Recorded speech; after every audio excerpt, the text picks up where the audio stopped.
This is Truth Channel. This is an introduction of the lesson that we are about to present. We are about to study the Bible and the Sabbath School lesson as well.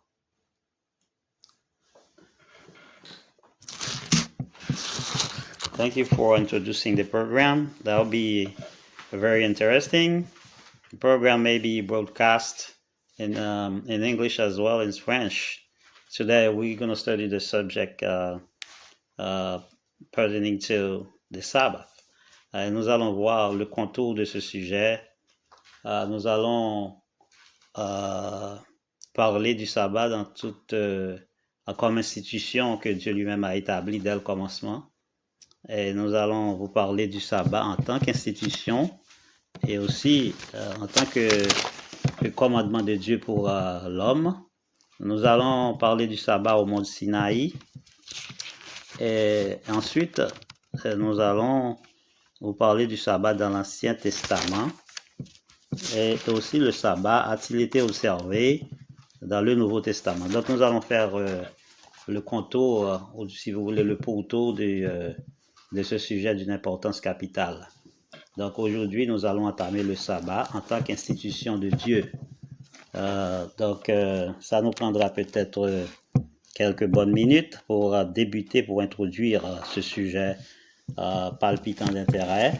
Un sujet qui fait couler beaucoup d'encre dans le monde chrétien aussi bien que dans le monde païen, si vous me passez cette expression. Mais juste avant d'entamer ce programme d'une importance vitale, nous allons vous demander de vous incliner sensiblement pour une courte prière en vue de demander à Dieu de nous assister alors que nous présentons des vérités concernant la Bible. N'oubliez pas, vous êtes sur Truth Channel. Baissons nos têtes pour la prière. Céleste Père éternel, nous te remercions de nous avoir accordé le privilège de débuter un programme d'une importance capitale. Un programme où il y aura l'occasion d'entendre ou bien de participer à l'étude de la leçon de l'école du sabbat, où vous aurez l'occasion également d'étudier avec nous la Bible en profondeur. Certaines fois, nous inviterons d'autres personnalités à se présenter derrière, si vous voulez, le micro de Truth Channel, de manière à ce que vous y participiez avec nous et que vous puissiez comprendre la nécessité de l'étude de la parole de Dieu. Donc, prions le Seigneur. Céleste Père éternel, que tu sois avec nous alors que nous entamons ce programme d'une importance capitale. Interviens et accorde-nous l'habileté nécessaire, la puissance de ton esprit pour que ce programme puisse trouver le chemin des cœurs et que ces derniers puissent prendre la détermination, c'est-à-dire nos frères et sœurs puissent prendre la détermination de chercher ta présence et de rester en communion avec toi. Entends nos requêtes, bénis ce programme que nous venons d'entamer, nous t'en prions au nom de Jésus. Comme nous l'avions dit tout à l'heure, cela va nous prendre quelques minutes, nous allons parler de l'institution du sabbat en tant qu'institution de Dieu. Et nous allons avoir l'occasion, pour ce faire, de poser des petites questions auxquelles nous aurons l'occasion, à travers la parole de Dieu, de répondre. Donc, suivez-nous attentivement. L'institution du sabbat. Un sabbat de repos est l'un des plus grands dons de Dieu à l'humanité. La plupart des chrétiens sont d'accord que l'observation du sabbat joue un rôle essentiel dans la façon d'adorer Dieu. Donc, comme vous le savez, le sabbat a été créé par Dieu lui-même. Après avoir travaillé 6 jours, Dieu lui-même se reposa de ses œuvres. Non pas que Dieu ait besoin d'un jour de repos, parce que Dieu est infini, mais il l'a fait pour nous donner un exemple, pour que nous puissions suivre ses traces. Donc, comme nous pouvons le voir, le sabbat a été une institution que Dieu lui-même a créée, de même que le mariage. Parce que lorsque Dieu créa l'homme ce vendredi, il a fait une opération chirurgicale de l'homme. Il a tiré de ses côtes, de son corps une côte où où la femme a été créée. Et les deux deviennent mari et femme. Donc, c'est l'institution du mariage. Après, pouvons-nous dire la création de l'homme. Donc, cela devrait rester comme un exemple pour toute institution qui viendra par la suite. Donc, nous allons encore une fois poser une question pour répondre à certains critères de cette institution. Par qui le sabbat a-t-il été institué? C'est-à-dire, nous voulons parler de cette institution du sabbat, non pas l'institution du mariage, parce que le sujet sur lequel nous débattrons aujourd'hui est le sabbat. Donc, par qui le sabbat a-t-il été institué? Nous pouvons répondre tout d'abord que cela va sans dire que cette institution a été créée par Dieu lui-même, par Jésus-Christ. Nous pouvons lire dans Jean chapitre 1er, versets 1 à 3. Jean chapitre 1er, versets 1 à 3, 10 et 14. Jean chapitre 1er, verset 1 à 3. Donc nous disons que le sabbat a été institué par Jésus-Christ lui-même. Donc nous allons essayer de lire dans Jean chapitre 1er, verset 1 à 3. Dans ces versets, nous allons voir la divinité de Jésus-Christ.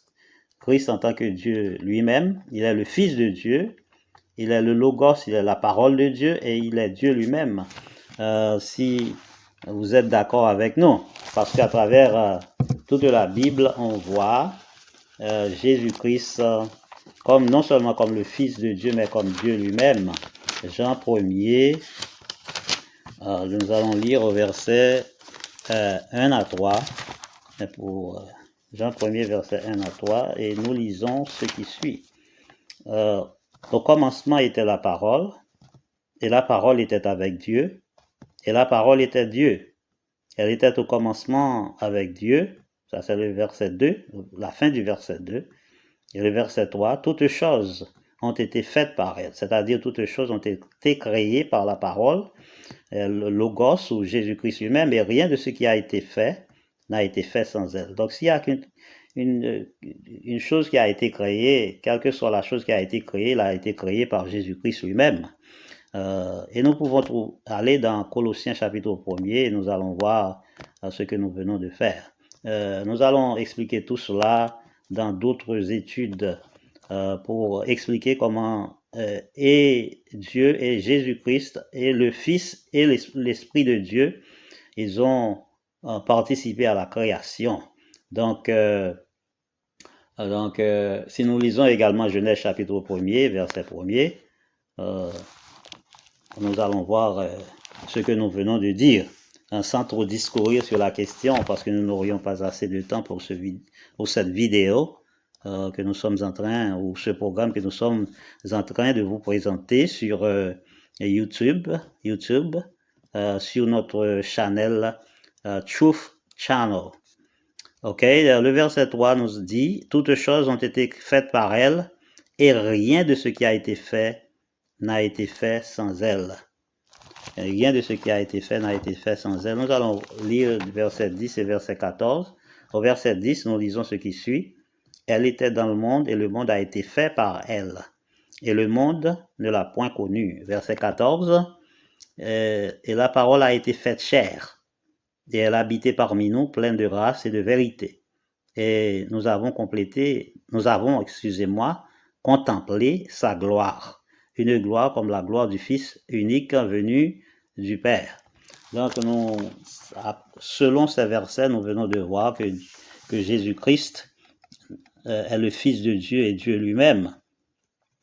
Nous avons une note ici. Il est évident d'après Hébreux chapitre 1er verset 1 et verset 2 que Dieu créa le monde par Christ.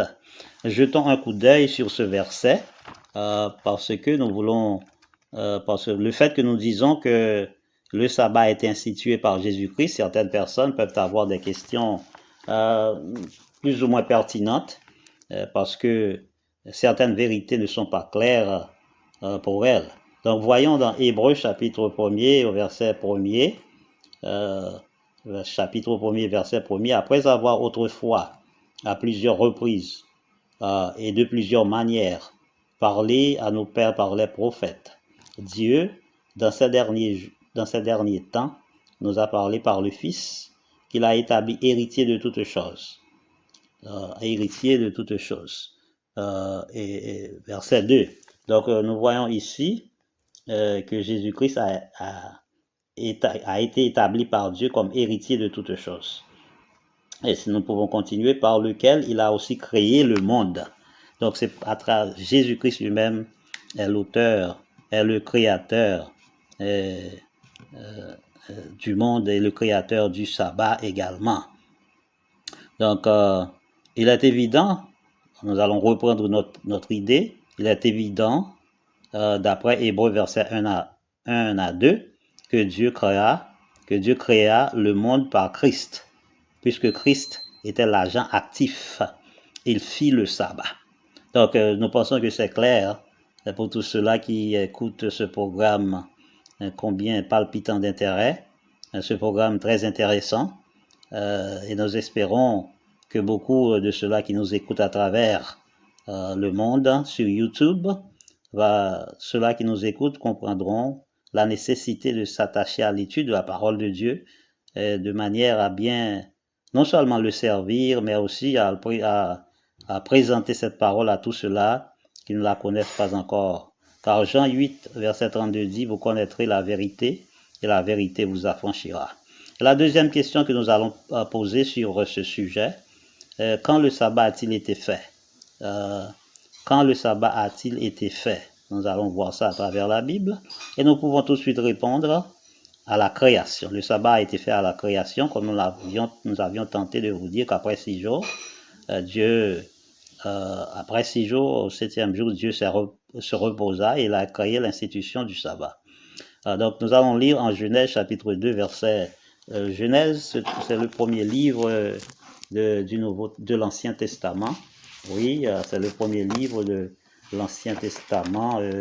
Nous allons lire au 2e chapitre de ce livre, à partir du verset 1er jusqu'au verset 3, et Exode 20, verset 8 à 11. Quand le sabbat a-t-il été fait? Donc lisons dans Genèse chapitre 2, verset 1er à 3. Nous répétons ce verset de manière que vous ayez le temps de l'inscrire quelque part dans un cahier ou sur un morceau de papier, de manière que vous puissiez y revenir. Genèse chapitre 2, verset 1 à 3. Ainsi furent achevés les cieux et la terre et toute leur armée. Dieu acheva au 7e jour son œuvre qu'il avait faite. Et il se reposa au 7e jour. Vous voyez, donc Dieu se reposa lui-même au 7e jour. Bien avant, nous avions dit que Dieu n'avait pas besoin de repos, mais s'il se reposa, c'est pour nous donner un exemple. Donc il se reposa au 7e jour de toute son œuvre qu'il avait faite. Et ensuite, Dieu bénit le 7e jour et il le sanctifia. Donc nous voyons deux mots ici de verbe, bénir et le verbe sanctifier. Sanctifier vient du latin sanctificare, qui signifie mettre de côté. C'est un jour à mettre à part. Quand on dit mettre, je voudrais plutôt dire mettre à part pour un service saint, pour le service d'adoration. Dieu bénit. Vous voyez, tous les jours étaient bons, mais Dieu bénit, donne une bénédiction spéciale, ou du moins ajoute une bénédiction spéciale en ce jour pour tous ceux-là qui viendront l'adorer en son saint jour, parce que ce jour n'est pas un jour présenté ou établi par un homme ou quelque autre institution. C'est un jour que Dieu lui-même a mis à part parce qu'il le sanctifia pour que ses enfants, tous ceux-là qui reconnaissent que c'est Dieu qui est le Créateur, pour tous ceux-là qui viennent l'adorer en son saint jour. Donc Dieu bénit le septième jour et il le sanctifia, parce qu'en ce jour il se reposa de toute son œuvre qu'il avait créée en la faisant. Donc nous voyons donc la nécessité de nous reposer en ce jour et d'abandonner nos travaux, nos occupations et de s'adonner à l'adoration du vrai Dieu. Nous disons du vrai Dieu parce que cette institution, si nous reconnaissons que Dieu est le créateur de toutes choses, donc nous reconnaissons que ce sabbat, c'est le vrai sabbat de Dieu, et c'est le Dieu tout-puissant qui l'a créé. Donc, nous allons poser... il y a encore un autre verset que nous devons lire, verset que peut-être beaucoup d'entre vous connaissent. C'est en Exode que nous trouvons... c'est après la Genèse, en Exode chapitre 8. Exode, cherchons avec moi, Exode chapitre 8, et nous allons lire à partir du verset 11, où il est dit, Exode chapitre 20 plutôt, je m'excuse, Exode chapitre 20, et le verset 8. Exode chapitre 20 au verset 8. Exode chapitre 20, verset 8 à 11. Verset 8 à 11. Exode chapitre 20, verset 8 à 11, et nous lisons ce qui suit. Souviens-toi du jour du repos pour le sanctifier. Tu travailleras 6 jours et tu feras tout ton ouvrage.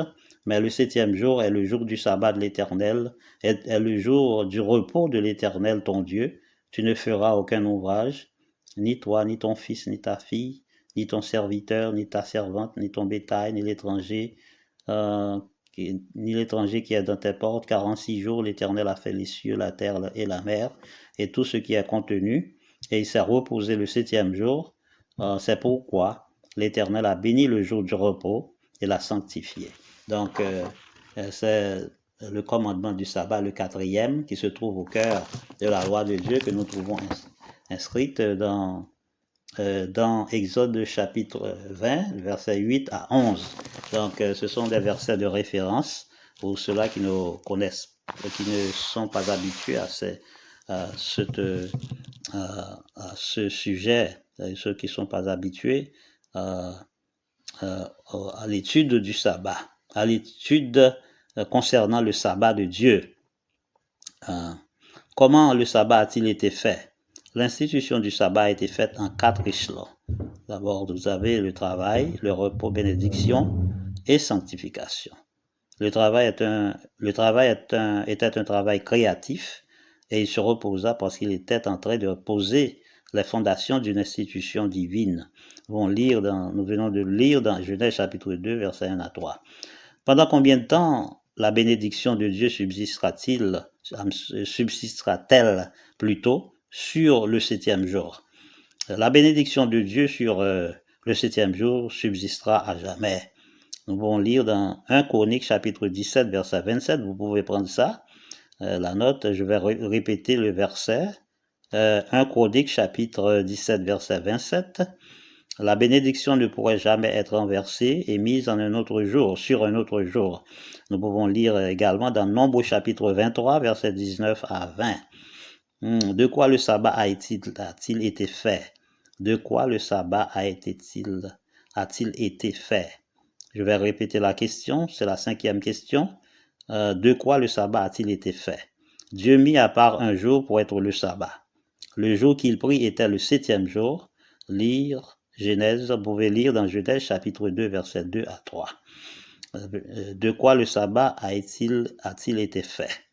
Donc, la 6e question, nous allons lire pour vous encore en Genèse chapitre 2, verset 2 à 3. Genèse chapitre 2, verset 2 à 3, il dit, Genèse chapitre 2, verset 2 à 3. Nous allons lire ceci, verset 2 à 3, il dit, Dieu acheva au 7e jour son œuvre qu'il avait faite, et il se reposa au 7e jour de toute son œuvre qu'il avait faite. Dieu bénit le 7e jour et il le sanctifia parce qu'en ce jour, il se reposa de toute son œuvre qu'il avait créée en la faisant. Donc, Dieu se reposa en ce jour, le septième jour. Cela a donné une une bénédiction spéciale au sabbat, à ce jour. Et pour tous ceux-là qui viendront suivre l'exemple que Dieu leur a donné, ils recevront une bénédiction en ce jour. Si vraiment ils se reposent de tout leur cœur, ou ils reconnaissent que c'est Dieu qu'ils viennent adorer en ce jour, recevront des bénédictions en abondance. La sixième question, le sabbat était-il difficile à instituer? Dieu ou Christ institua le sabbat en créant le monde en 6 jours et se reposa de son labeur le 7e jour. Il le bénit et le sanctifia. La première condition dans l'institution du sabbat est le pouvoir de créer. Donc si c'est Dieu qui a créé le monde en 6 jours, c'est lui également qui a donné ce sabbat, non un autre jour, comme jour de repos. Et ce jour, Dieu nous demande de le sanctifier. Donc nous devons suivre l'exemple de Dieu en le sanctifiant et en nous sanctifiant également, sanctifiant nos cœurs et nos pensées en venant à l'adoration en ce jour. Donc nous devons venir avec nos cœurs débarrassés de toutes sortes de racines de discorde, d'iniquité, et nous présenter devant Dieu pour l'adorer en son saint jour.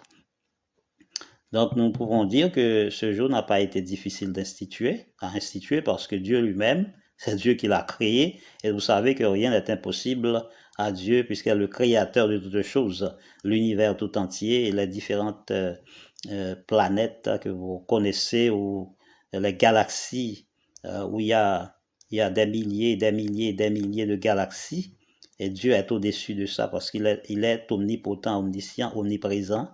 Il est au-dessus de la création et il n'est pas catalogué dans le temps. Donc Dieu est au-dessus de tous et de toute la création. Pour qui le sabbat a-t-il été fait? Certaines questions ont été toujours posées, à savoir, est-ce que c'est Dieu qui a créé le sabbat? Ne nous est-il pas possible également nous autres de choisir notre jour? Est-ce que ce jour a été remplacé par un autre jour? Donc nous pouvons dire non, parce que c'est Dieu qui l'a institué lui-même et il le bénit et le sanctifia. Donc la bénédiction a été donnée à ce jour, a été jetée sur ce jour. Donc il ne donnera aucune d'autre bénédiction sur d'autres jours. Il nous a donné un exemple, car Dieu n'est pas un homme pour mentir, un fils de l'homme pour se repentir. Ce qu'il dit, il le fera. Donc, puisque Dieu dit qu'il a ajouté une bénédiction sur le sabbat, donc nous pouvons l'accepter parce que nous savons qu'au dernier jour, il va y avoir une discussion, une pléiade de discussions sur l'institution du sabbat et l'institution d'autres jours. Pourquoi le sabbat a-t-il été fait? Puis il leur dit, le sabbat a été fait pour l'homme et non l'homme pour le sabbat. Nous pouvons le lire dans Marc chapitre 2 et verset 27. Ce sont des versets que nous devons essayer d'apprendre par cœur. Marc 2 verset 27 dit que le sabbat a été fait pour l'homme et non l'homme pour le sabbat. Donc nous voyons que certaines fois, certaines personnes ou certaines institutions prennent un autre jour pour dire que c'est le sabbat. Nous reconnaissons que c'est le 7e jour, quel que soit le jour qui soit le 1er ou le 3e ou le 5e, il ne remplace pas le 7e. Le 7e est différent de tous les autres jours. Pour combien de temps le sabbat a-t-il été fait? Il sera observé pendant toute l'éternité dans Ésaïe 66, versets 22 à 23. Nous allons lire ce verset à la fin du livre d'Ésaïe. Chapitre 66, c'est la fin de ce livre. Et le verset 22 et 23. Ésaïe 66. Ésaïe 66, verset 22 à 23. 66, verset 22 à 23, nous lisons ce qui suit. 22 à 23. Nous lisons ce qui suit. Car comme les nouveaux cieux plutôt, et la nouvelle terre que je vais créer, subsisteront devant moi, dit l'Éternel, ainsi subsisteront votre postérité et votre nom. À chaque nouvelle lune et à chaque sabbat, toute chair viendra se prosterner devant moi, dit l'Éternel des armées. Donc nous voyons que même sur la nouvelle terre, nous aurons l'occasion de venir devant Dieu pour l'adorer et pour que nous puissions